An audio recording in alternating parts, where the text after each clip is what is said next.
Okay, quick question before we get started. Whoever in the audience has actually rage quit a game? Well, we're still in play. Keep them up here. But 10 points. So who here has ever rage quit a game? Now, I don't mean if you've been crushed in PvP, but where you've actually logged off because of the design. Hasn't it?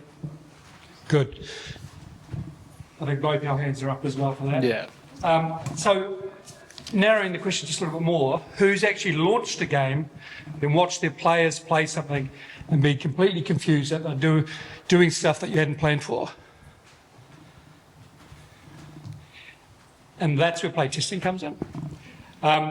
You think you've delivered the next best game, and actually you end up finding out that you've delivered the next rage quit machine. So before we jump in, let us quickly introduce yourself. My name's Jeremy, and this is Nick. Kia ora. Together we're launching a New Zealand-based playtesting service, Playful. The idea is to provide and facilitate a service that helps studios test smarter and allow players to play better. We're super excited to be here. We've been here as participants and generally on that side of it. This is the first time we're actually up on stage, so if we look nervous, that's because we are. But having delivered and published titles of our own, we know firsthand some of the struggles that teams go through to deliver the best possible experience. Over time, we've made mistakes, and through this, we have developed Playful to allow studios to find the fun in a clear and proven way. Cool. So yeah, that's why we're here, to share what we think are 5 essential rules for all studios and developers and teams of all sizes to know about playtesting. So here's the thing. Just to clarify, playtesting is a QA. QA finds problems, playtesting finds fun, or more accurately, it finds the context. It's about discovering what players do with your game once they get it in their hands. Imagine writing a symphony and then going to rehearsal and the whole thing sounds terrible. The rehearsal is the playtesting. It gives you an opportunity to refine those things before it actually goes out to your audience. Cool. And through this process, we discovered a set of unofficial rules that we're using to base our talk today. So let's start with rule number 1, thanks to everyone's corporate overlord, or favourite corporate overlord, Valve. During playtests of Left 4 Dead 4, players kept getting lost, running into dead ends, running in circles, leading to frustrating losses for them and their team. Instead of blaming the players, writing longer tutorials, they changed the environment, lights, sounds, subtle paths built in, that led to the famous Left 4 Dead flow, always tense, but never stuck. Rule number 1 of playtesting, it's usually not the player that's broken, it's the design. But sometimes the opposite happens. Playtesters actually break things, and that's great. It allows you to get to rule number 2. Sometimes messy is fun. In Halo's early playtests, the Warthog quickly became the fan favourite. But it kept crashing. The controls were loose, and it was hard to actually control. However, instead of fixing it, Bungie actually leaned into it. They understood the value that it brought to the player base, and they fixed it just enough to make sure that they kept that fun in place. And now, years on, the Warthog's become an iconic part of that franchise and something that people still remember. So rule number 2, sometimes messy is actually fun. Which leads us on to the next lesson. Sometimes playtesters don't follow your plan at all. In The Sims, testers didn't play the way that Maxis imagined. Instead, they ignored the wholesome loop of get a job, buy a house, live happily. Instead, they walled Sims in, deleted pool ladders, set kitchens ablaze, and gleefully turned suburbia into a sandbox of chaos. And here's the key. Maxis didn't shut them down. They instead leaned into it. They added systems, tools, and cheats that supported the player mischief. The openness from Maxis transformed The Sims from a quirky little life sim into one of the greatest selling PC franchises of all time. Rule number 3, players don't always want what you think they want. So worth noting, listening to playtesters doesn't actually mean lowering your standards. Sometimes it means actually broadening your reach. Are there any Celeste players amongst us? Yeah. You'll all know that early playtests discovered that a lot of players were putting it down because of the brutal difficulty spikes. That was me. The solution that the devs added was assist mode. They let players adjust the challenge without actually changing the heart of the game. And we all know the outcome: critical acclaim and accessibility for all of their players. So rule number 4 is opening up isn't actually dumbing down.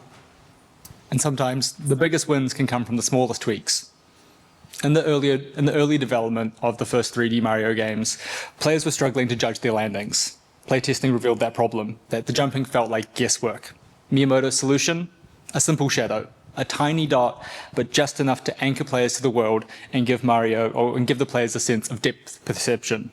The single cue transformed frustration into flow and is now a staple of 3D platformers everywhere. So rule number 5, small changes can have the biggest impact.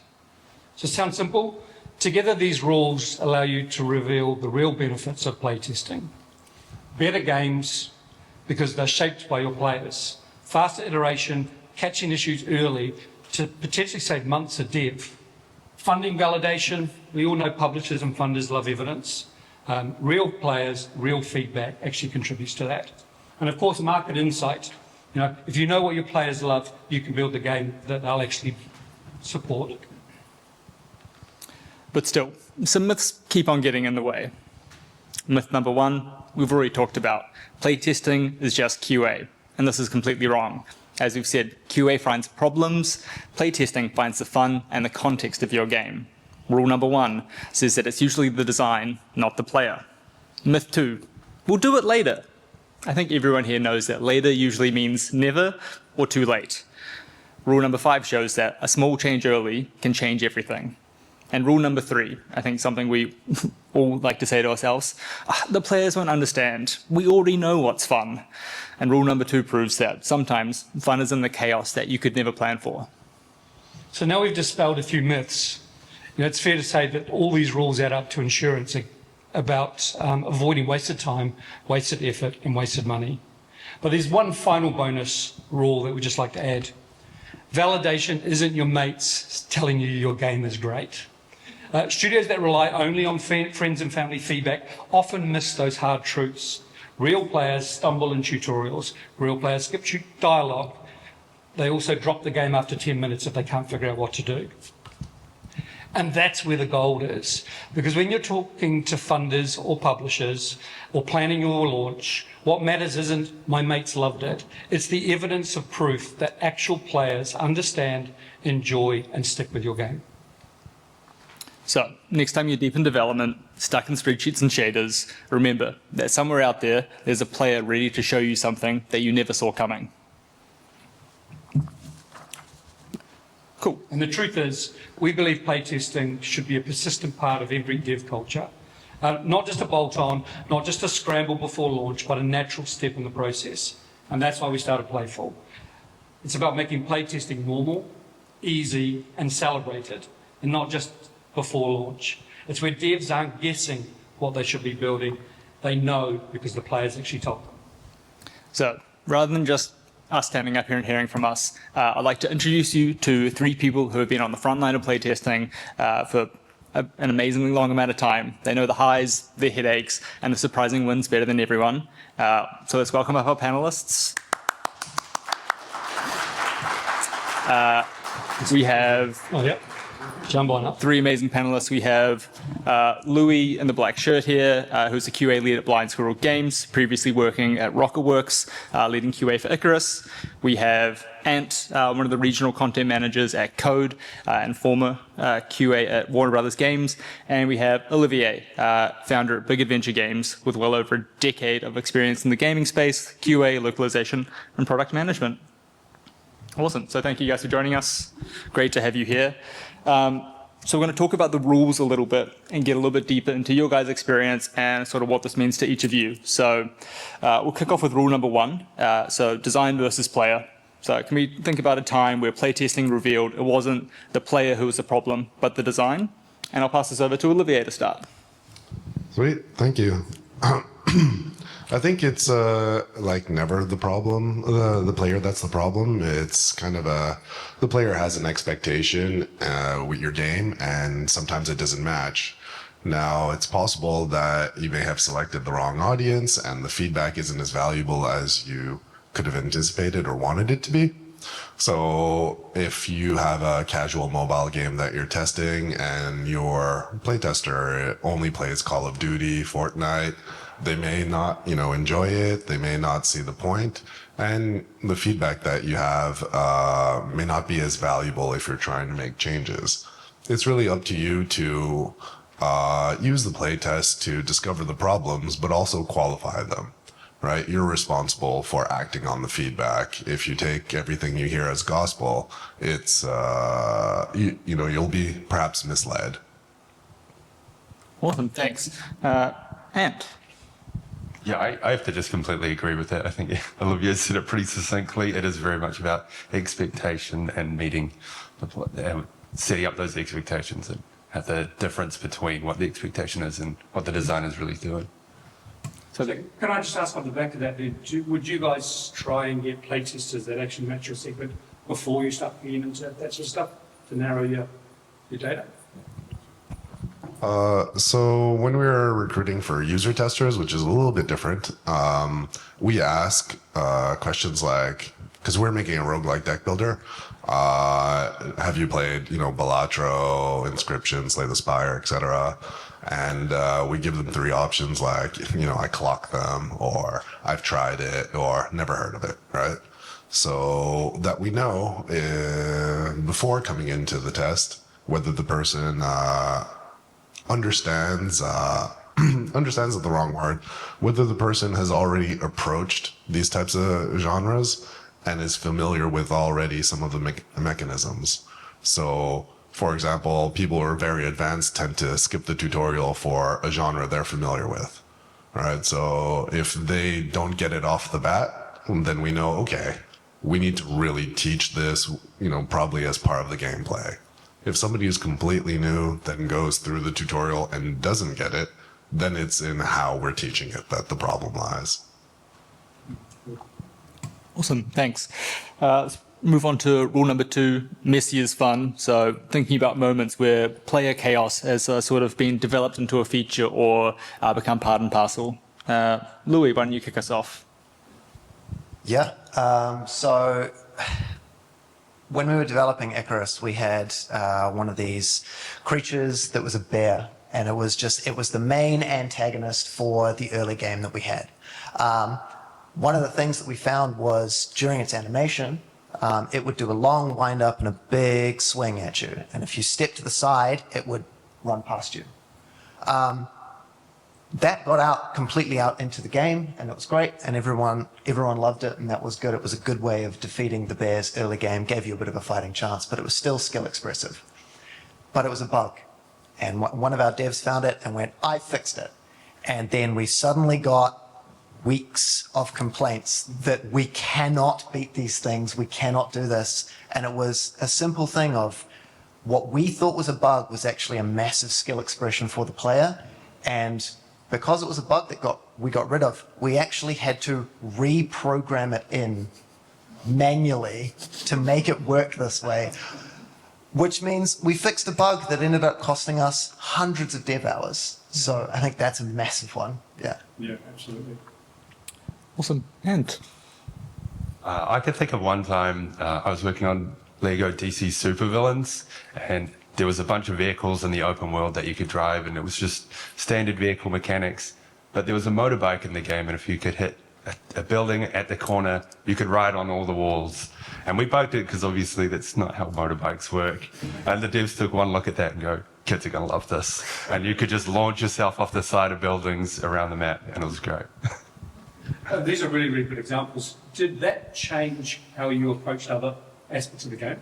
Knowing the riding the motorbike on the wall, did it actually make you revisit some of the other aspects of the game?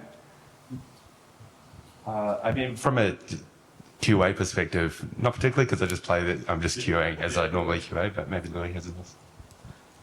Yeah, it actually did, because for us it became more of, well, we're making a survival game, so we have to put pressure on the player, but what level of pressure is actually acceptable for the player before it becomes like, okay, everything here is trying to kill me and I have no way of helping myself. So it did actually change a few things. We did look at some things that were like, okay, we could fix that, but if we fix it, it's going to make it the scales tip way too far in balance of the enemies rather than the player. Yeah.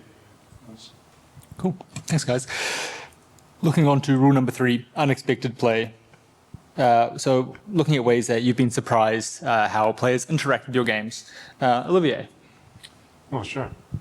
We were doing controller support and touch support for our game, and we had testers come in to try it on different devices. And one tester was playing our deck building game with a PlayStation controller, like a DualShock, with one hand. And they got through the whole demo, like, no problem. But at the end, I had to ask, okay, is it the game that made you play that way, or do you normally play that way? And it ends up that if a game is, turn-based or not an action or skill requirement, they just play with one hand as a comfort thing. So that was fine. The fact that they could navigate it that way made it not a problem in the first place. But I just want to know, was our game causing a change in behavior that we had no idea, I wasn't expecting it. In retrospect, I probably should have, because some people play, fighters with two hands like that, like it's a arcade joystick. So yeah, people play with a lot of different controllers. We've also had people play on mobile when the screen is flipped in landscape mode and use their thumb to control instead of using it as a tablet. And it was agonizingly slow to watch. But,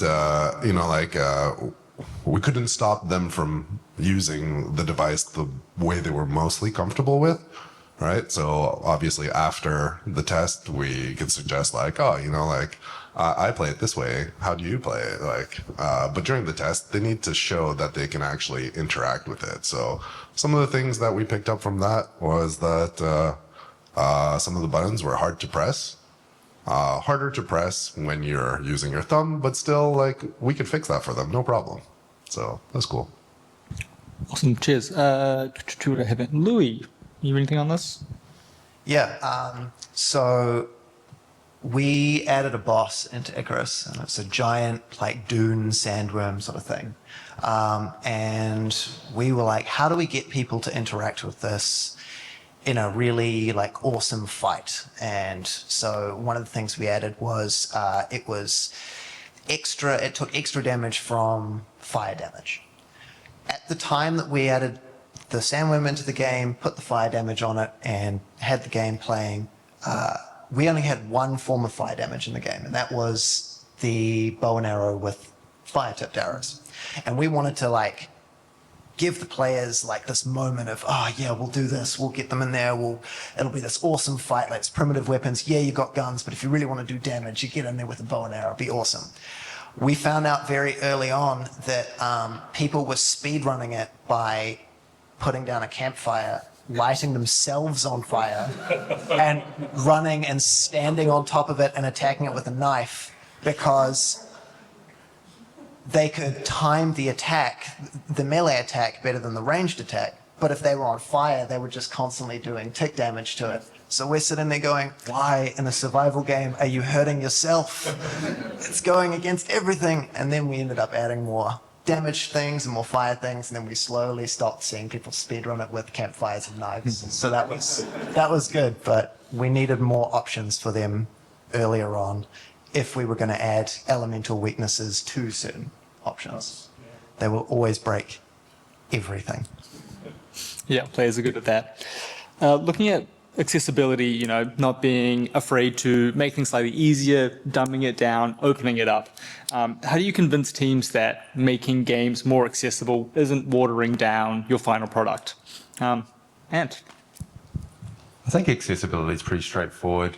More options means more players available to play the game. Making a game more accessible just means that people who have different abilities or different skill sets can access your game, and it means ultimately more sales. Do you not think that, you think you've got this amazing Elden Ring level difficulty and introducing an easy mode takes away from some of that? No, I don't think so. I think it just allows different players to experience the game differently. It's not really a way to gatekeep your type of game and stop people from accessing. Well, ultimately, you want to share with people, right? Very true. Olivier? I don't think it's too hard to convince the development team that you can make the game more accessible. For the most part, they want to do it more than I do from a product point of view because, from a production point of view, because I'm looking at the schedule and I'm like, we don't have time for this. But some of the playtests that we've done revealed a lot in observation. So just to give an example, we're making that card game, and we would go to Armageddon or Palmageddon in Palmerston North. It's a pretty good time if you haven't been. And we'd have families play it. So you'd have a child really interested in the game because we have a giant robot, so it's cool for them. They sit down, they start playing around, and they have trouble moving the mouse. They have trouble finding the mouse. Cursor, right? And that never gets reported. They could play half an hour and have a great time, and they don't tell you. Their parents don't tell you, but I've seen it happen many times. So I told the team, like, look, we need to make it easier for them to find the cursor. We just had the default, Windows mouse, which is what people use for work, right? Like 10-year-old kids don't work too hard. So we had these big plans for like, let's turn the mouse cursor into this giant robot hand. And I just said, you know what, can we just make it 4 times bigger and put it in the next build and see if this is a problem again? So it took 5 minutes and now the cursor is huge. Awesome. Sorry, one Yeah, thing. go ahead.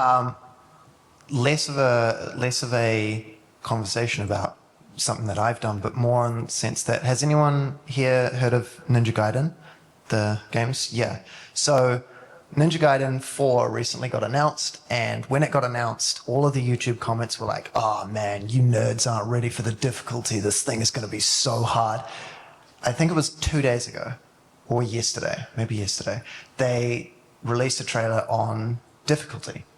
And they have said that they've added 2 new difficulty modes. One is a hero mode, not an easy mode, a hero mode, and has a whole bunch of accessibility options, auto blocking, dodging, all of that sort of stuff. And as you progress through the game, you can turn them off and customize all of that accessibility to change the difficulty the way that you want.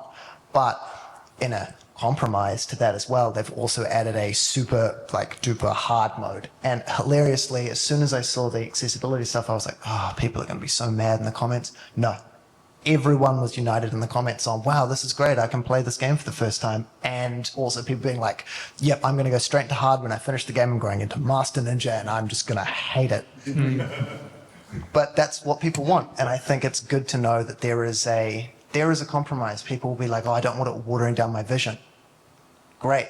You can make the game also harder than you thought it was, and people will still love it. Awesome. Thanks, Louis. Wrapping up on our sort of final main rule, small changes, big impact, thinking about these tiny changes that make a huge difference. I do have a little aside here in my infinite YouTube watching. Blagus on YouTube, he's making a game, Blood Thief. I've been watching it for about 2.5 years, and he put out a fantastic video on one of his levels. It's a sort of boomer shooter speed game. Blood makes you faster, so you move really, really quick. And he was getting lots of playtesting feedback on a particular level that people were really frustrated with. They couldn't make a jump. It's like, I should be able to do this. And he's looking at the videos, he's looking at the comments and going, do I redesign this from ground zero? Do I start again? Or he moved a platform down 1 unit, made the jump way easier, and suddenly speedrunners love the level. It's their favorite level, all because of one little tiny shift down, making what was perceived to be an easy jump slightly easier. And it's been a massive, massive success. So thinking on stories like that. Louis, you've got the mic. Anything come to mind? Yeah, I mean,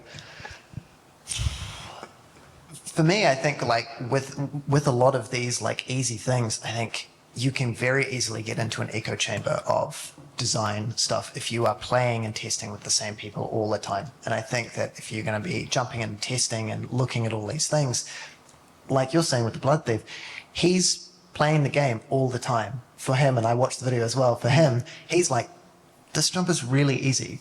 I know exactly what to do. This jump's really easy. And he's talking to some of the top speedrunners, and they're going, yeah, no, it's not a problem. But it's the people at the bottom who are like getting into speedrunning, learning that thing, and they might not have the normal muscle memory to do it. So when you're doing that stuff, for me, it's about playtest with people who are out of your normal group. If you're in a studio and the designers are usually the ones playtesting, bring in art, bring in audio, bring in programming.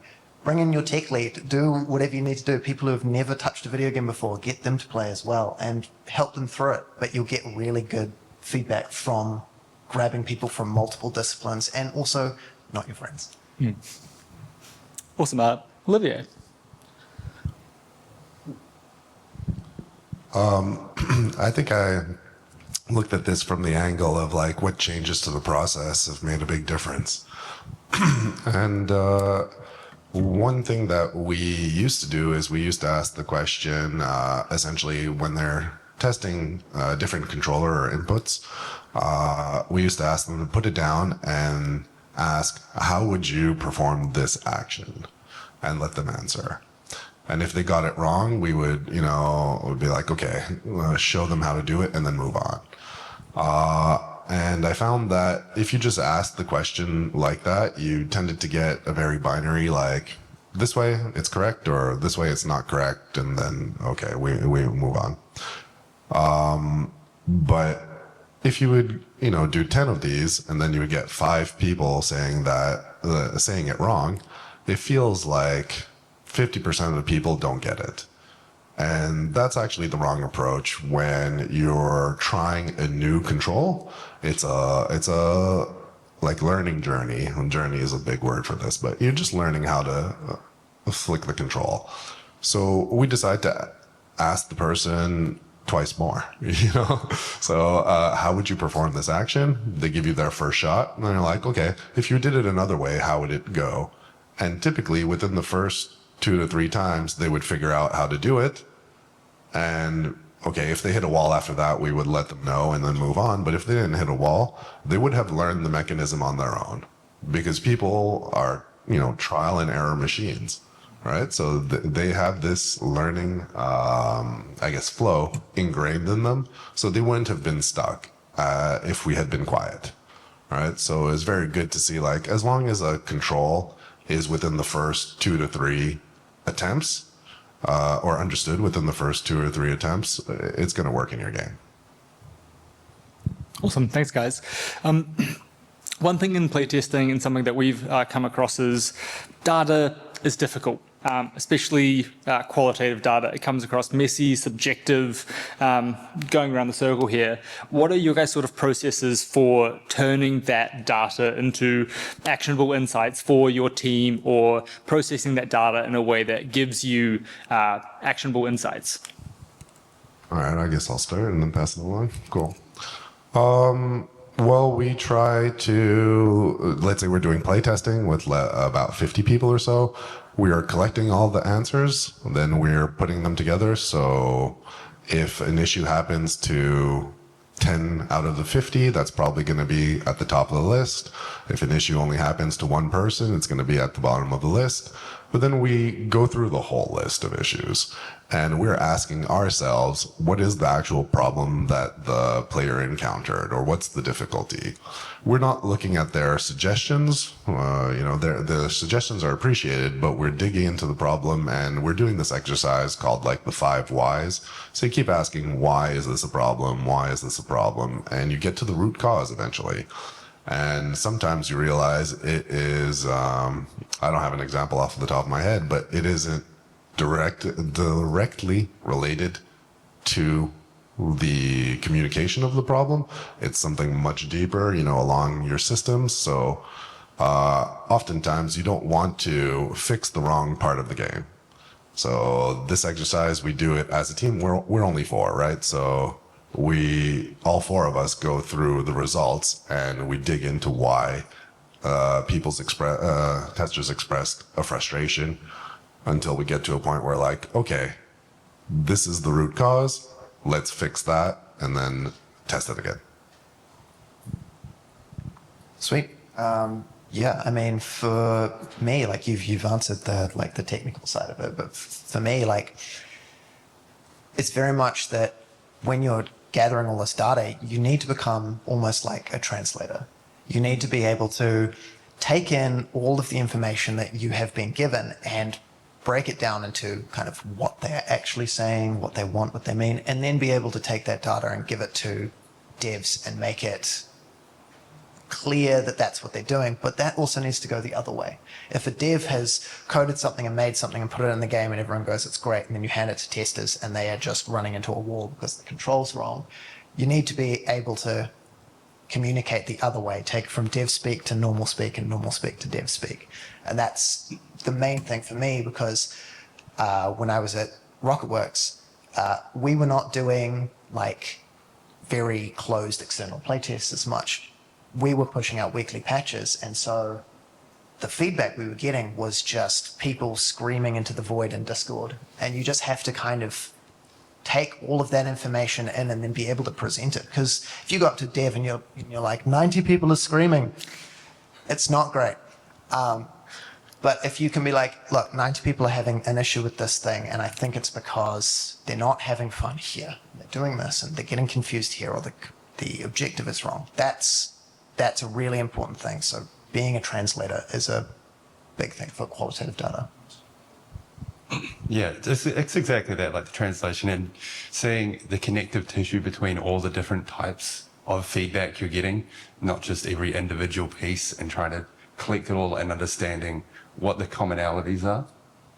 Yeah. Cool. Thanks, guys. Look, one final thing from us up here. Again, just thank you to the panelists for their time and coming along to this, and thank you everyone for your time this morning as well. Just to wrap it up from us up here, before we go to the floor for any questions, if you guys could offer up a new rule, a new earned rule that you guys would like to share, what is that, and what is something that maybe you guys use that we haven't talked about? I think be creative. I think one thing that developers underestimate when they're developing the game is they think about it as a pathway because they understand how the game should be played. But players see it as a sandbox, and they're going to do whatever they want to do. They're going to have fun and be creative in this space and do what they can to break it just because they enjoy the game. So be creative when you're playtesting, I think. Yeah, mine is just put it in messy. It doesn't matter. Most of these people who are playtesting see the vision of the game, they see what they want to see, or they're coming in because they like the genre. If they're playtesting, they know it's early. Chuck it in with no textures, chuck it in with missing audio cues, whatever you need. Get a feel for it early, because if you catch it early, you can fix it really easily. No one wants to do 6 months worth of work to find out that if they tested in the first week, they could just have used that 6 months somewhere else. So get it in the build, get people testing, grey box it, whatever you need. It doesn't need to be pretty, just put it in. The other one I have is that if you have the feedback already, try and act on it before you do another test. So if you have 5 things that you want to tackle, it's better for you to tackle them all, even if it's with the quickest attempt, and before you get to the next test, so that you're not getting the exact same feedback you already do. So make the best of your efforts that way. Yes. Awesome. Thanks, everyone.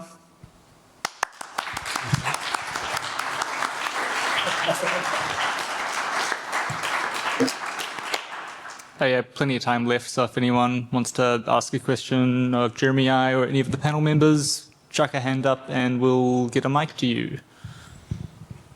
Oh, who's... Is that a mic over there? Oh.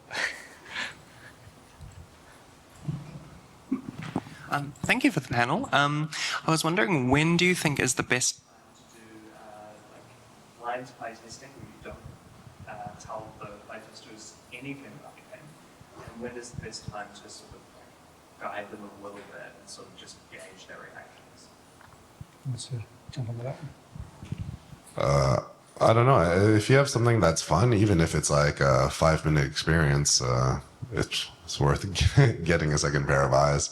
I mean, I think the fundamental reason I'm doing playtesting is that typically I like the games that I'm working on, but I want to sell more than one copy. So, sooner the better. For me, blind is more of, we like it, we want to prove a concept out. And if you're wanting guidance and you're wanting to guide them through it, that's when you're wanting like nitty gritty details. Like, for example, blind would be, we really like this environment. Go in, have fun, just see how you feel and if they enjoy the environment. Guided would be, hey, we're really working on the combat here and we really have just spent like 6 months working on a really nice parry system. Can you just go in and try and parry everything? That's when the difference appears for me. I think as early as possible, do blind testing. If you've got something that's like, if you've got a prototype that's playable, chuck it out in front of people and see what they do. It might guide your design decisions later on. Awesome.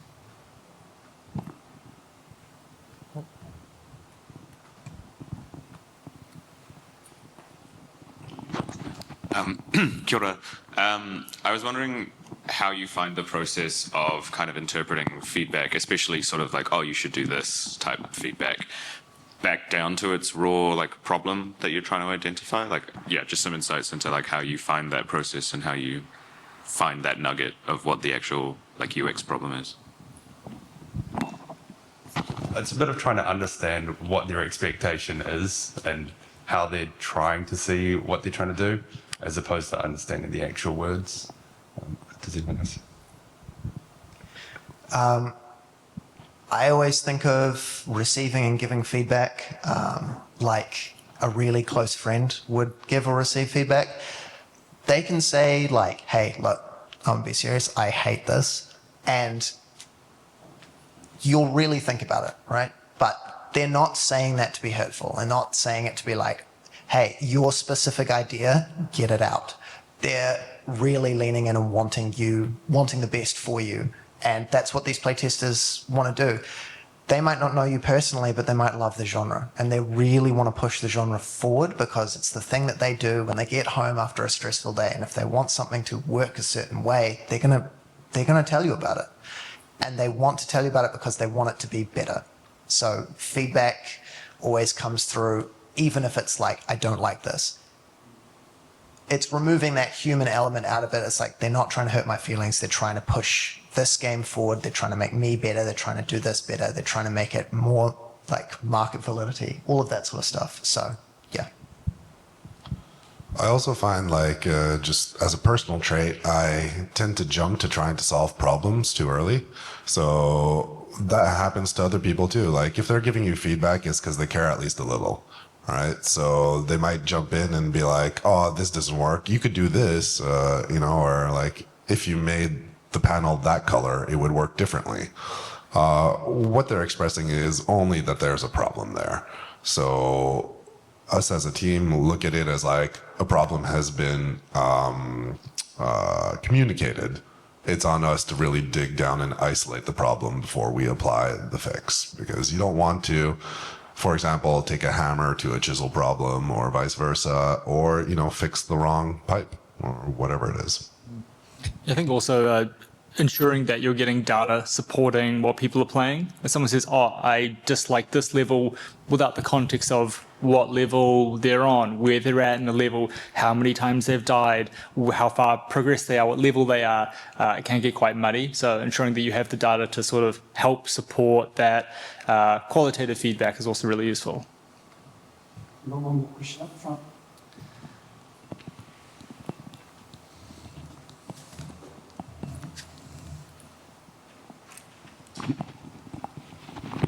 Hello. So friends and family are great for like positive, like supportive feedback, but for someone who's just starting out, what could you recommend for like anonymous information that's not subjective and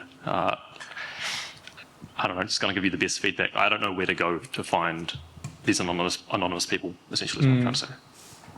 Yeah, well, you can come talk to us. Start. Great. But I think all three of our panelists here have sort of done the hard graft. You know, they've gone and done their own recruiting outside of those sort of circles. I mean, there is a place for friends and family, you know, maybe early on, but if you want actually actionable insights, you've got to go broader. And all three of our panelists have just put in the hours. It's, you know, reaching out to different communities, speaking to people, getting them interested in your property. And some of those, I'm sure, will be there for a lot longer than just one playtest. So you get, you know, I think everyone's talked about the passion that people give with their feedback, which then tends to allow them or want them to be there much longer than just one playtest. Yeah, it's like building community, engaging locally, you know, events like this, you know, the games out in the Kiwi Game Zone, like Dream Team Supreme, you know, go check it out, go play test that. Places like this are a way to get unfiltered access to a much wider audience.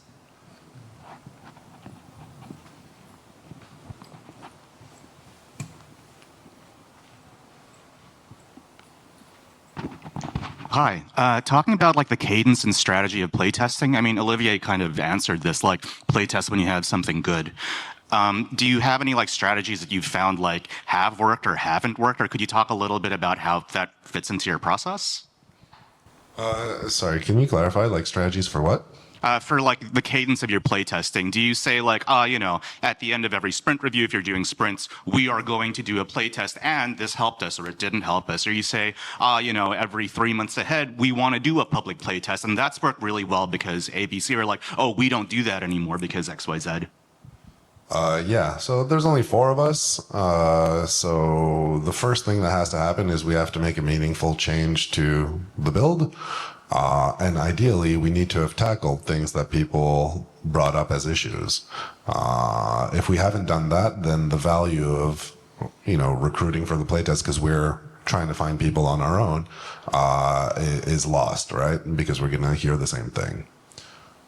We used to just put our build up and update it on itch.io like once a month, right? But I feel like we weren't getting enough traction. We weren't, you know, we'd get maybe like 5 to 10 users every time there was a new build, and they weren't coming in at the same time. So we started organizing playtests that were locked from date to date and probably advertised it at least a month out. And that's been more useful for us. But we don't want to limit ourselves to like, we have to do it every month, because sometimes, you know, we're coming to events like this, going to PAX, and then it's like, well, the changes in between the build that's going to go from one month to the next is going to be small. And there's such a thing as like, if you have your community, you can fatigue them with like too little change. So we call it basically like, we want to have a playtest minimum a quarter. Like, I think that it wouldn't be unhealthy for our game to go 3 months without some user feedback. But other than that, we do it as often as we can where it's going to be valuable for us. Thank you.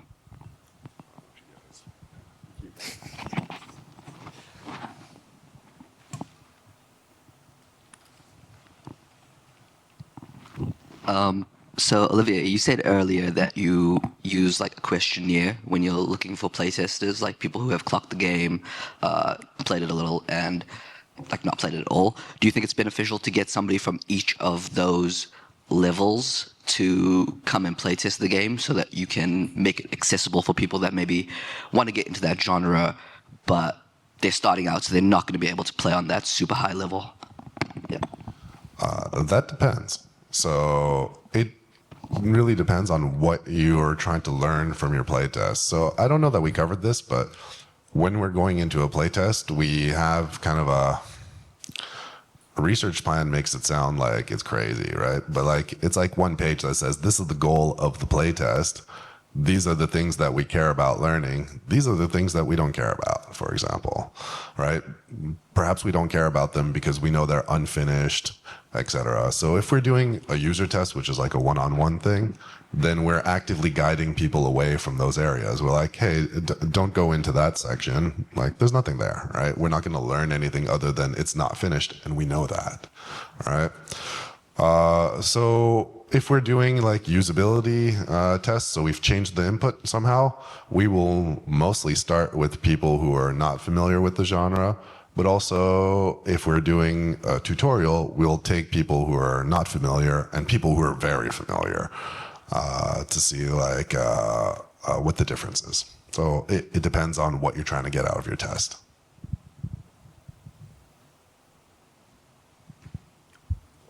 If that's everything, on screen, some lovely free playtesting resources for everyone. You can find these guys on the floor. Jeremy and I are upstairs on level 2, or we'll be hanging out here for a couple of minutes if you have any other questions. Thank you for your time, guys. Really appreciate it.